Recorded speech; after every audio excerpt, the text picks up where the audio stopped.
Welcome to the Fear and Greed Business Interview. I'm Jennifer Duke. Last week we spoke about Star Pharma. It's an Australian biotech company that had seen a 23.1% jump in its share price in just one day.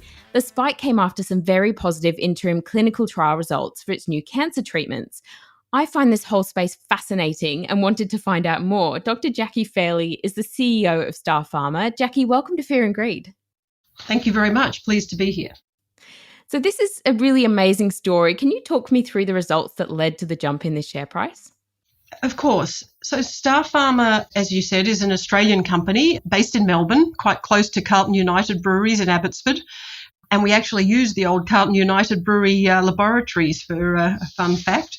We have developed a technology platform which was originally spun out of CSIRO, and that platform technology is used for what we call drug delivery, which is to improve the performance of drugs, to make them more efficacious, which means make them work better, and to make them less toxic.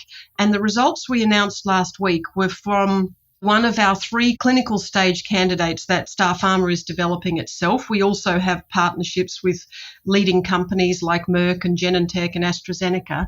But the results last week relate to a product called Dep-irinotecan. It's a highly branched, roughly spherical polymer. It's made up of amino acids, so it's biodegradable and biocompatible. And it acts as a scaffold to which we can attach a range of different things, including cancer drugs. And we have been trialling that in patients with advanced cancers. So in particular, these results related to advanced colorectal cancer and advanced ovarian cancer, which are both very problematic cancers. Colorectal cancer is, one of the most common cancers. I think it's around the 3rd most common cancer worldwide. And the WHO is expecting that to increase by about 70% between now and 2030. So it's a really important cancer type. And in the results, we showed that our product, Dep-irinotecan, in comparison to published data for the original version of this drug, which is marketed by Pfizer, showed significantly better side effect profile and tolerability, far less gastrointestinal side effects, far less side effects overall, actually, and also some really impressive efficacy results in both colon cancer and in ovarian cancer. Those statistics from the World Health Organization are pretty startling. Is this sort of what drives you in this space, knowing that rise in health instances is coming? Absolutely. I mean, there have been many advances for cancer in the last, 15 or 20 years, and certainly there are classes of drugs called immuno-oncology agents which have revolutionized results in some kinds of lung cancer and bladder cancer and melanoma. But colorectal cancer has really not had much that has come through new. And so there's a lot of demand. The clinicians or the oncologists who are in our trials had no trouble finding patients for this trial because really these advanced patients have so few options. They've often tried, an average of, say, 6 other therapies before they come into the study. And so the efficacy results that we saw that lasted as long as 72 weeks in these patients, and we got a disease control rate of 48% in these patients, are really clinically meaningful for them because they really have few options. And that period is, in a situation like this, is a very significant extension. Definitely. I can imagine that's really meaningful to lots of people suffering. Can you take me through the process of developing something like this and how long it takes the business? So actually in the case of Dep-irinotecan, the same is true of some of our other products. We have intentionally selected widely used, well-established treatments. So in this case, the colon cancer drug Camtasar, which is marketed by Pfizer, and we've taken those to improve upon them. And one of the reasons that we've done that is because it does represent a more rapid development pathway, a more rapid way of getting a product to market.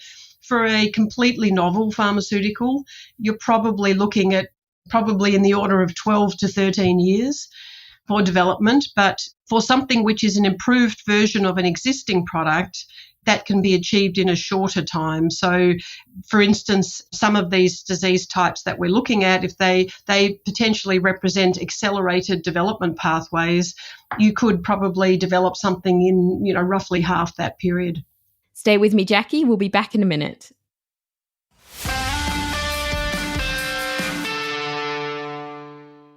I'm speaking to Dr. Jackie Fairley, CEO of Star Pharma. That can sound like a long time to investors who are used to perhaps putting their money into other types of businesses where things are a lot quicker, I suppose, and less complicated. As sort of CEO of this type of business, how hard is that part of your job, managing those investor expectations? Look, I think it's an important thing for investors who, consider investing in this space to understand, but it's not.